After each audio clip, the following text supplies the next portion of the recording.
પ્રધાનમંત્રી નરેન્દ્ર મોદી આજથી 3 દેશોના પ્રવાસે જોર્ડન, ઇથોપિયા અને ઓમાન સાથે દ્વિપક્ષીય, ક્ષેત્રીય અને વૈશ્વિક હિતોના મુદ્દા પર કરશે વાતચીત. પ્રધાનમંત્રી મોદીની જોર્ડન ખાતેની આ છે પ્રથમ મુલાકાત.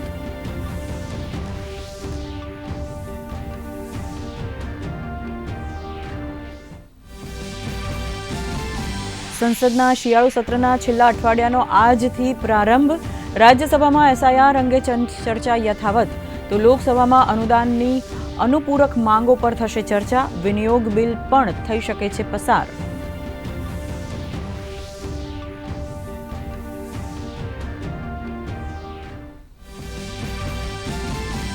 ભાજપના નવા કાર્યકારી રાષ્ટ્રીય અધ્યક્ષ નીતિન નબીનનું દિલ્હીના પાર્ટી મુખ્યાલયમાં થશે અભિવાદન. દિલ્હીના મુખ્યમંત્રી રેખા ગુપ્તા દ્વારા કરાશે એરપોર્ટ પર ભવ્ય સ્વાગત.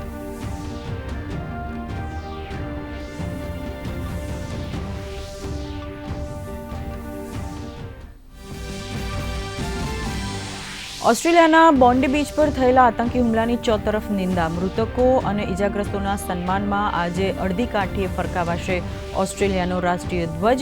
પ્રધાનમંત્રી નરેન્દ્ર મોદીએ હુમલાની કરી કડક નિંદા.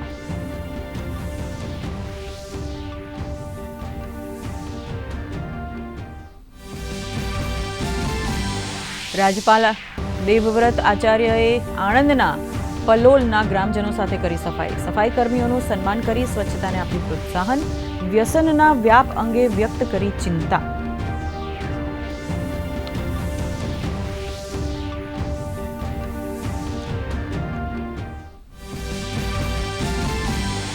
અમરેલીના સુડાવડ ગામથી દૂર વાડ વિસ્તારના ઘરોમાં 75 વર્ષે ઘરોમાં પથરાયું અજવાળું. જ્યોતિર્ગ્રામ યોજના દ્વારા મળી મફત સુવિધા માટે ગ્રામજનોએ ઉર્જા મંત્રી કૌશિક વેકરિયાને વધાવ્યા.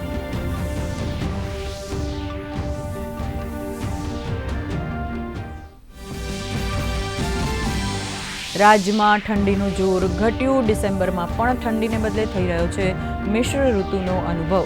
નલિયા સહિત મોટાભાગના શહેરોમાં લઘુત્તમ તાપમાનમાં 2 થી 3 ડિગ્રીનો વધારો.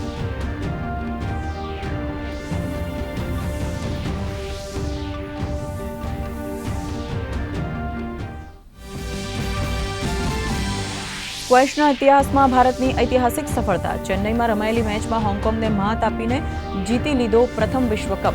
આ સિદ્ધિ મેળવનારો ભારત પ્રથમ એશિયન દેશ.